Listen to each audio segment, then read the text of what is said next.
नमस्कार, मैं राखी गुज्जर और आप देख रहे हैं news 31 Uttarakhand. Bank of Baroda के निदेशक मंडल ने नैनीताल बैंक लिमिटेड में अपनी बहुमत हिस्सेदारी के विनिवेश को मंजूरी दे दी है। बता दें कि बैंक ऑफ बड़ौदा का नैनीताल बैंक में कुल इक्विटी शेयर पूंजी का 98.57% हिस्सा है, जिसे अब बैंक ऑफ बड़ौदा ने बेचने की योजना बनाई है, जिसका नैनीताल बैंक के कर्मचारी विरोध कर रहे हैं। नहीं चलेगी, नहीं चलेगी।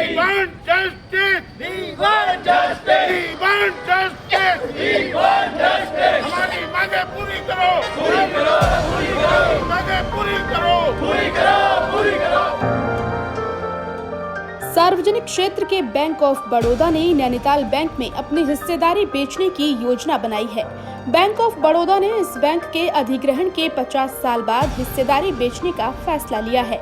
बैंक ऑफ बड़ौदा ने शेयर बाजार को दी जानकारी में बताया कि निदेशक मंडल ने नैनीताल बैंक लिमिटेड में अपनी बहुमत हिस्सेदारी के विनिवेशक को मंजूरी दे दी है। बता दें कि बैंक ऑफ बड़ौदा की एनबीएल में कुल इक्विटी शेयर पूंजी का 98.57% हिस्सा है।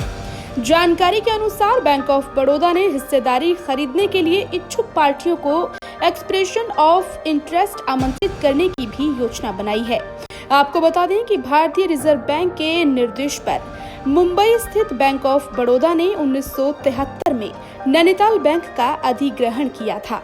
नैनीताल बैंक की शाखाएं उत्तराखंड, उत्तर प्रदेश, दिल्ली, हरियाणा और राजस्थान में लगभग 150 हैं। वहीं बैंक ऑफ बड़ौदा की अपनी हिस्सेदारी बेचने पर नैनीताल बैंक के कर्मचारियों ने इसका विरोध किया है। बता दें, अब नैनीताल बैंक के लगभग 1000 से ज्यादा कर्मचारियों पर रोजी रोटी का संकट मंडराने लगा है। उनका कहना है कि वो 100 सालों से इस बैंक का हिस्सा हैं और अब इस बैंक को किसी और के हाथों में बेचा जा रहा है। नैनीताल बैंक के कर्मचारियों का कहना है कि इस बैंक का विलयीकरण होना चाहिए। तो आगे क्या कार्रवाई नैनीताल बैंक की तरफ से होगी? अगर 7 दिन बाद आपकी मांगे पूरी नहीं होती हैं तो आपका अगला कदम क्या होगा? देखिए, अभी सबसे पहले जैसा कि दूसरे लोगों ने भी बताया है कि हम इस प्रोटेस्ट को लेकर के जा रहे हैं, नेशनल लेवल पे लेकर के जा रहे हैं और नेशनल यूनियन जो हमारी AIBO है उसको साथ में लेकर के आएंगे। स्टेट लेवल के जनरल सेक्रेटरी हमारे साथ में हैं, वो इस मुद्दे को स्टेट लेवल पे उठा रहे हैं और दूसरे बैंक्स भी जो हैं वो इसके सपोर्ट में हमारे साथ में आ चुके हैं। और रिसेंटली कस्टमर्स के लिए मैं एक मैसेज ये डालना चाहूँगा कि उन्हें पैनिक होने की ज़रूरत नहीं है। उनका पैसा बैंक में सिक्योर है, वो किसी भी तरीके से परेशान ना हो। बैंक एक स्थिति में ऑर्गेनाइजेशन है और ये चलता रहता है, ये इसके कहीं जाने की कोई स्थिति नहीं है। इसने बेचने से जो नुकसान है वो सिर्फ यहाँ के कर्मचारियों का है और उनके परिवारों की जिम्मेदारी और इन सब चीज़ों को देखते हुए कि प्राइवेट हाथों में अगर बेचा जाएगा तो दिक्कतें आएंगी। इस चीज़ के लिए हम सीधे सबसे पहले तो जैसा कि अभी पीयूष प्याल जी ने बताया है कि 7 दिन का समय मैनेजमेंट से मिला हुआ है कि वो इस पर एक्शन लेंगे जो भी है। उसके बाद में अगर वो फेवरेबल चीज़ें नहीं होती हैं और अगर बैंक ऑफ बड़ौदा स्टिल अगर वो अपना आगे इस चीज़ को लेकर के, स्टैंड को लेकर के आगे बढ़ता है, फिर हमें आगे एजुटेशनल प्रोग्राम्स अपने नेशनल यूनियन के साथ में लेकर के उसको लेके चलना पड़ेगा, जिसमें यदि हमें अपनी कर्मचारी union Nainital bank staff association हो गई, दूसरी अधिकारी एसोसिएशन हो गई, इनको भी साथ में लेना पड़ा तो हम सभी को साथ में लेकर के इसको चलेंगे, इसको प्रोटेस्ट करेंगे। और हम अगर ये नहीं भी होता है किसी तरीके से, अगर ये सेल के लिए जाते हैं, फिर हम सड़कों पर उतर के आएंगे। और हमारा एक ही नारा है कि बैंक को किसी भी तरीके से अगर BOB इसको कुछ भी करना चाह रहा है तो इसका मर्जर ही करे, वही एक इसका फिजिबल ऑप्शन है जिसमें इसके एम्प्लॉयज़ के साथ में न्याय हो सकेगा।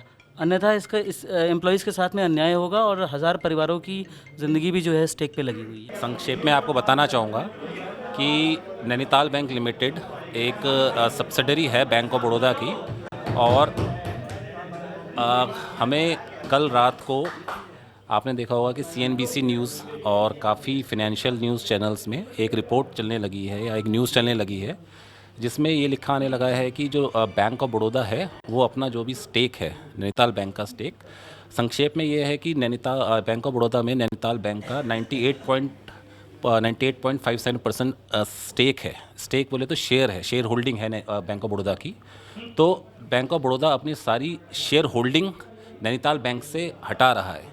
तो उस विषय में आज मैनेजमेंट के साथ हम लोगों की एक मीटिंग थी और उसमें काफ़ी मुद्दे उठाए गए हम लोगों की तरफ से। उसमें ये मुद्दे ये रहे कि लोगों का जो सैलरी स्ट्रक्चर है, जो अभी पे स्ट्रक्चर है, हम लोगों का एक सरकारी बैंक के समान है, तो क्या वो स्ट्रक्चर, सैलरी स्ट्रक्चर सेम रहेगा? क्या जो कर्मचारियों के हित हैं वो सेफ रहेंगे?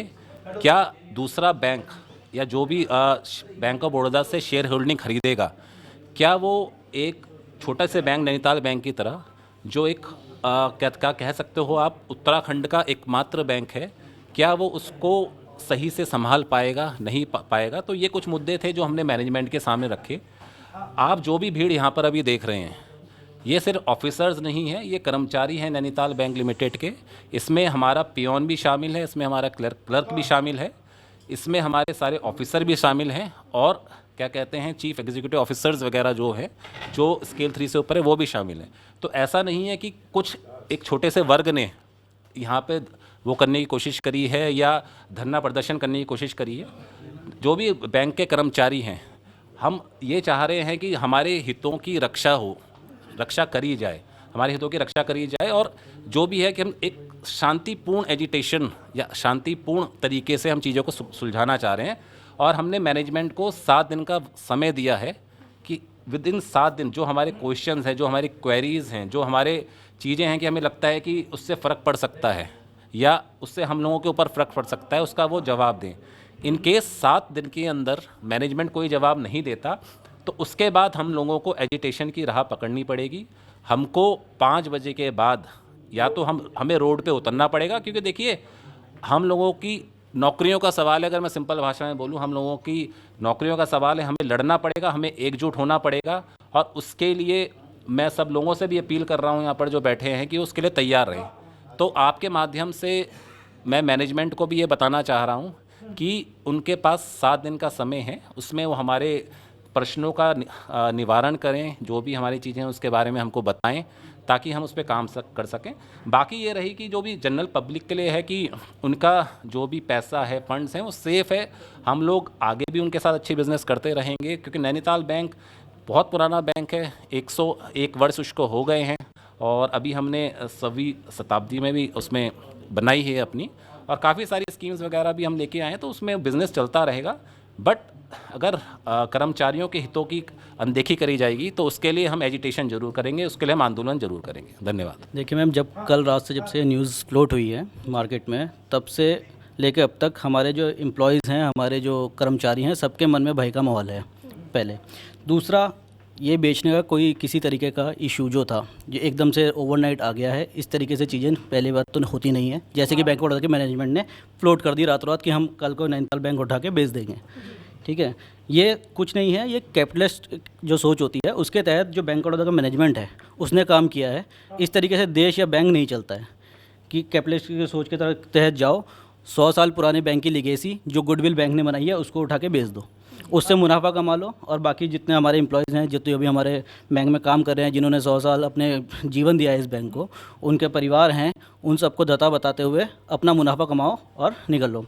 As a general secretary of officer association, bank officer association, मैं ये कहना चाहता हूँ कि हमारे साथ, हमारा नैनीताल बैंक ही नहीं, नैनीताल बैंक की ऑफिसर एसोसिएशन नहीं, पूरे उत्तराखंड, पूरे बैंक, ऑल ओवर बैंक्स की एसोसिएशन हमारे साथ खड़ी है, और हम इस मुद्दे को नेशनल लेवल का मुद्दा बनाएंगे।